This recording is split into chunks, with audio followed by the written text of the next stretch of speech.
দূর থেকেই দেখছিলাম ডুবে যাওয়া ট্রলারের লোকজনগুলো উদ্ধার করতেছে আরেকটি ট্রলারের।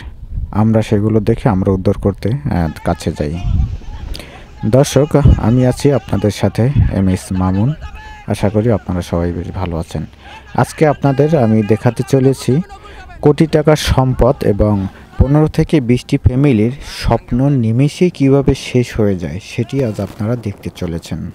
গতকাল রাতে আবহাওয়া খারাপ থাকার কারণে এই দুর্ঘটনা ঘটে।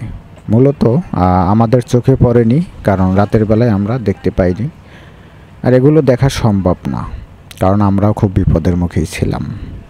আর তারা যে আমাদের সিগন্যাল দেবে সেরকমের কোনো কিছুই তাদের হাতে ছিল না, এই জন্য তারা ব্যর্থ হয়েছে। সকালবেলা আমরা নিজেরাই দেখতে পেয়েছি অনেক দূর থেকে।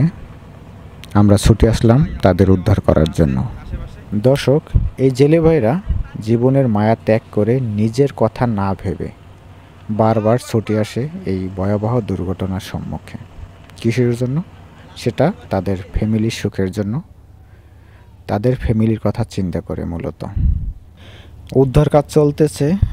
যদিও ট্রলারটি নেওয়া হয়তো অসম্ভব হয়ে পড়বে, তারপরও জেলে ভাইরা চেষ্টা করতেছে কিছু কিছু মালামাল যেন নিয়ে যেতে পারে, সেই জন্য তারা চেষ্টা করতেছে।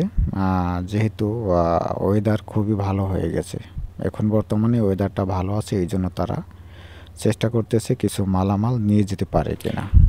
জেলে ভাইরা কতটা আশা নিয়ে এই সাগরে আসে যে এই ট্রিপ দিয়ে এসে মাছ বিক্রি করে আল্লাহ যদি আমাদের মুখের দিকে তাকায় তাহলে আমার সন্তানের জন্য এইটা কিনে নেব, আমার মায়ের জন্য এইটা কিনে নেব, এইটা কিনে নেব, এই রকমের আশা বেঁধেই তারা মূলত সাগরে যায়।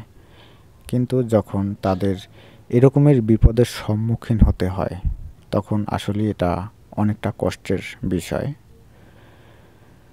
আমি বুঝাতে পারবো না, আর আমি বুঝতেও পারতেছি না যে আসলে তখন তাদের কেমন লাগে যখন এই স্বপ্নগুলো ভেঙে চুরমার হয়ে যায় এক নিমেষেই।